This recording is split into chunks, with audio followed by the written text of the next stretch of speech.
Hello all the aspirants. तो इस video में बात करेंगे कि आप अपने ई सर्टिफिकेट्स को कैसे डाउनलोड कर सकते हैं। मैं आपको ये दिखाऊंगा भी कि आपका पीएचडी ओनली का सर्टिफिकेट कैसा दिखेगा।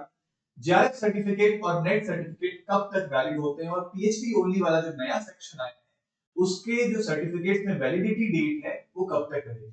तो आइए शुरू करते हैं। सबसे पहले तो मैं आपको बताऊं कि आप सर्टिफिकेट डाउनलोड कैसे कर सकते हैं। तो आपको विजिट करना होगा गूगल के ऊपर और आप वहां लिखिएगा CSIR NTA। सिंपली आप लिखेंगे तो आपको ये वेब पेज मिलेगा। पहले लिंक से ओपन करिएगा तो यहाँ डाउनलोड सर्टिफिकेट का ऑप्शन आपको सबसे ऊपर है।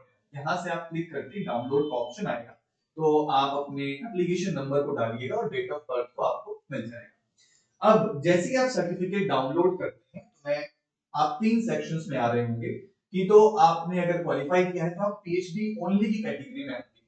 तो पीएचडी ओनली कैटेगरी का सर्टिफिकेट कुछ ऐसा दिखेगा। इसमें लिखा हुआ है certificate for admissions to PhD only.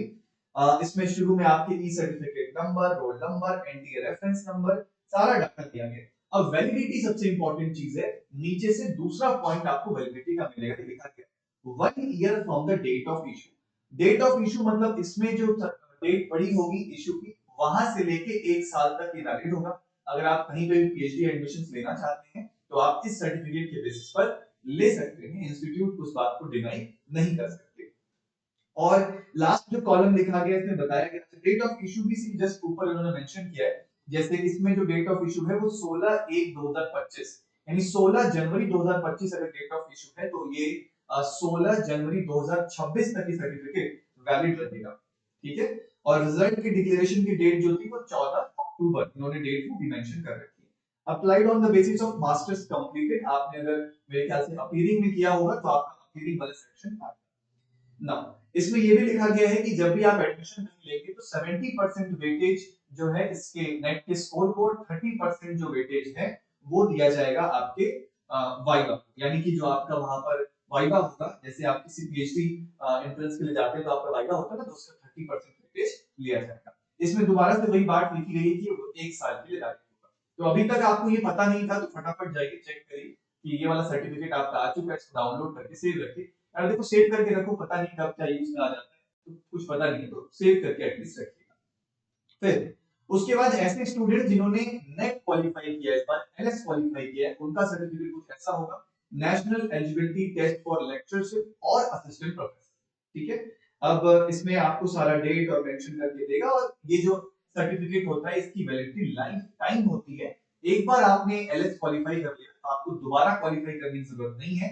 ये हमेशा आप यूज कर सकते हैं। आज से 5 साल बाद भी अगर असिस्टेंट प्रोफेसर की वैकेंसी आती है और का एज वाला फैक्टर अभी भी उसके अकॉर्डिंग आप एलिजिबल हैं तो आप इस सर्टिफिकेट का इस्तेमाल तब भी कर सकते हैं।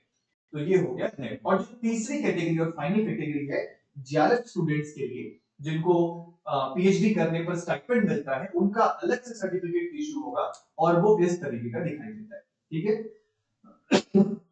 ना। इसमें भी सारी चीजें मेंशन करी गई हैं और इसमें जो सर्टिफिकेट की वैलिडिटी होती है वो कैटेगरी वाइज होती है। जैसे ये जिस भी कैंडिडेट का है, ये ओबीसी कैंडिडेट था, तो यहाँ पर जो लिखा गया है कि first available opportunity but not later than 3 year from the date of issue of this. मतलब डेट ऑफ इशू के सर्टिफिकेट से 3 साल तक ये बच्चा जेआरएफ का बेनिफिट उठा सकता है, स्टाइपेंड मिलेगा, वरना उसके बाद उसे ये फिर से एग्जाम निकालना पड़ेगा। बात समझ में आ रही है? तो कैटेगरी वाइज इसमें वैलिडिटीज होती हैं। आप कहेंगे तो उसके ऊपर एक सेपरेट वीडियो भी आ सकती है कि किस कैटेगरी में कितनी वैलिडिटी है, लेकिन ओबीसी के लिए तो सामने दिख रही है।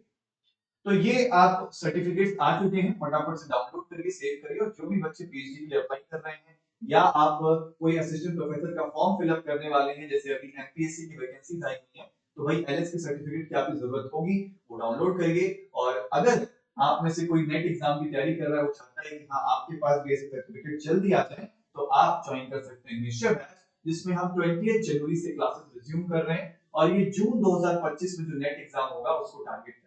आप अपनी वैलिडिटी फ्लक्चुएट कर सकते हैं। You can go with 6 month, 9 month, 12 month, minimum 6 month का तो चाहिए ही चाहिए। मैं रिकमेंड करूंगा 12 मंथ, 9 मंथ आपकी चॉइस। आपको लगता है कि आप कॉलेज में हैं, सर हम मैनेज नहीं कर पाएंगे लाइव लेक्चर्स, तो आप रिकॉर्डेड क्लासेस के साथ भी जा सकते हैं। English and Hindi both are available.